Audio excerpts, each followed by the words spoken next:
Hey guys, this is the vocabulary template I would like for you to use. This is to complete your STAR vocabulary. If you recall, there are 26 terms. I only want you to do 15 of them. So let's take a look at this. You are free to edit this as you need to, which is why it says edit text everywhere. So the 4 different categories is definition, sentence, parts of speech, synonym, and antonym. So first, obviously, define the word, write a sentence with the word, tell me what part of speech is it. So is it a noun, is it an adjective, is it a participial phrase, what is it?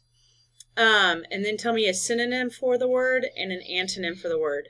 Yes, you may use the internet to do this. I strongly suggest using dictionary.com. I think that will be your best bet.